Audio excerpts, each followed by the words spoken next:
They were taken from their families as children, forced to convert, trained to kill, and shaped to obey the empire without question. For centuries, they formed the most feared elite force in the Islamic world. But who were the Janissaries, really? Loyal warriors? Slaves of the system? Or perhaps a mix of both? Today, on Blade and Banner, you'll discover the truth behind this brotherhood that helped shape the destiny of an entire empire and came to a brutal end. In the late 13th century, a small Turkish tribe began rising to power in the Anatolian region. Over the decades, that tribe evolved into one of the greatest empires in history, the Ottoman Empire.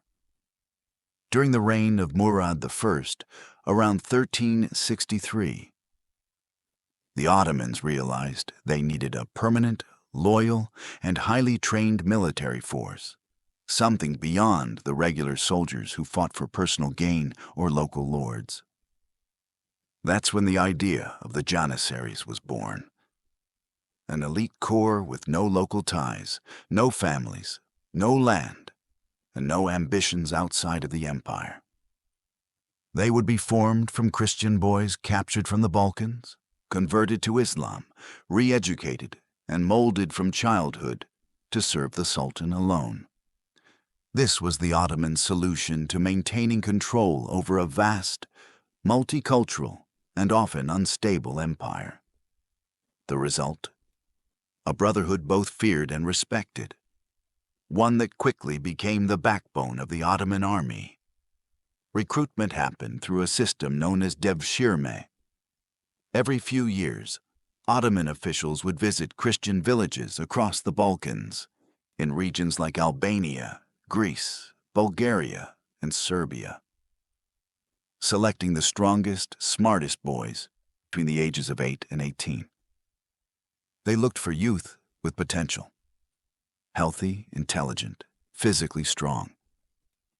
But the boys had no say in the matter. They were taken from their families, sent far from home, and never returned. The first step was conversion to Islam. Then came re-education. They learned Turkish, studied the Quran, and were given entirely new cultural identities. Any trace of their old lives was erased. They lived in military barracks known as okeks, cut off from the rest of society. Discipline was absolute. For many years, they were forbidden to marry, have children, or own land. The only family they had was the Janissary brotherhood. The physical training was brutal. They were taught to fight with swords, spears, bows, and later, muskets. But their education went far beyond the battlefield. They studied music, calligraphy, mathematics, military tactics, and even court etiquette. This intense preparation wasn't just about creating soldiers. It was about forging a perfect military caste, one that breathed loyalty, discipline, and absolute obedience to the Sultan. But the Janissaries weren't just well-trained warriors. They represented a new way of waging war, built on structure, discipline, and innovation. They were among the first military units in the world to use firearms in coordinated formations. When muskets were introduced, the Janissaries didn't resist the change. They embraced it.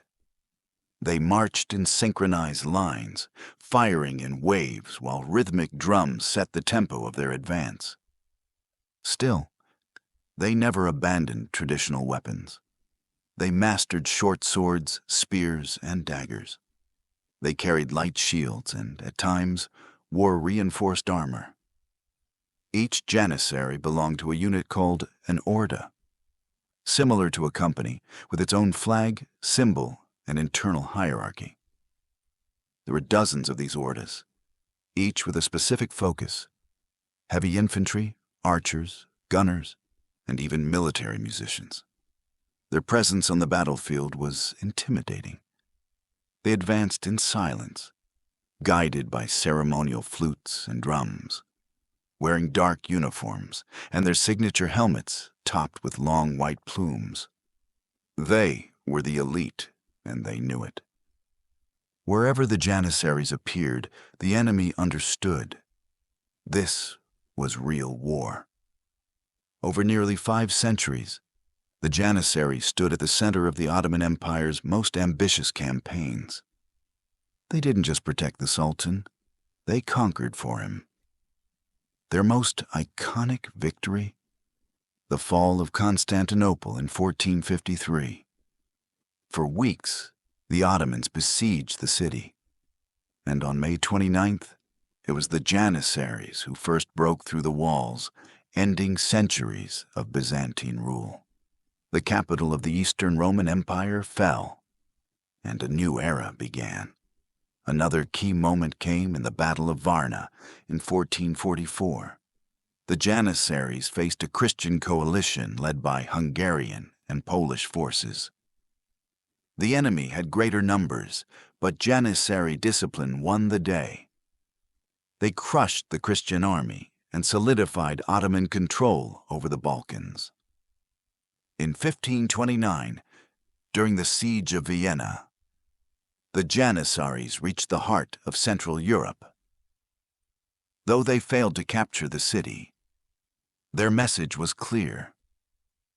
The Ottoman Empire had reached its peak, and the Janissaries were its most powerful weapon. These battles weren't just clashes of armies. They were turning points, moments where the presence of the Janissaries changed the fate of entire kingdoms. Over the centuries, the Janissaries became surrounded by mystery, fear, and exaggeration. Some saw them as ruthless fanatics, almost inhuman. Others as perfect warriors, loyal to the death. But the truth is far more complex. They weren't mindless machines. Despite the cultural indoctrination and isolation, the Janissaries had ambition, intelligence, and political awareness. Over time, they became a powerful elite, sometimes too powerful.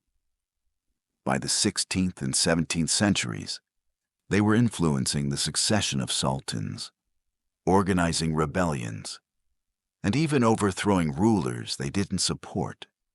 They began amassing wealth, abandoning their vows of celibacy, and starting families. What was once a pure and disciplined force slowly turned into a privileged and conservative class. Another common myth is that they were unbeatable. It's true, for a long time, they ranked among the best soldiers in the world. But their strength came from discipline and innovation. And when those qualities faded, so did their effectiveness. What remains undeniable is the impact they left behind. They weren't monsters, nor were they saints. They were the brutal reflection of an empire that used the sword as a tool of order. In their early days, the Janissaries were the cutting edge of Ottoman power. But over time, the solution became a problem. By the 18th century, they were no longer the disciplined cores of the past. They married, inherited positions, and fiercely resisted any form of reform. They opposed modernization, rejected new technologies, and imposed their own will over the empire. As European armies advanced, the Janissaries became a major obstacle, a parallel power within the Ottoman state.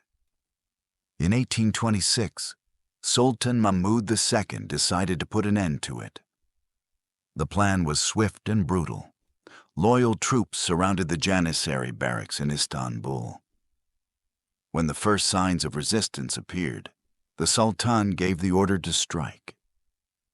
What followed became known as the Auspicious Incident. Thousands of Janissaries were killed within hours. Others were imprisoned, exiled, or executed in the days that followed. A brotherhood that had lasted nearly 500 years. was wiped out in a single blow. It was the end of an era. The Ottoman Empire would continue for another century, but it would never again have a force quite like that. The Janissaries were born from a cruel system, but became an essential part of one of history's greatest empires. They were abducted, but also powerful, loyal, yet dangerous. For centuries, they served as both shield and sword of the Sultan, until they became too powerful to control. And as often happens with institutions that grow beyond their creators, they were destroyed by the very hand that built them. So in the end, were the Janissaries victims of a brutal empire, or key players in the domination of millions? The truth may lie somewhere in between. If you enjoyed this deep dive into real history, don't forget to subscribe to Blade and Banner, leave a like, and drop a comment below. Which legendary warrior force should we cover next?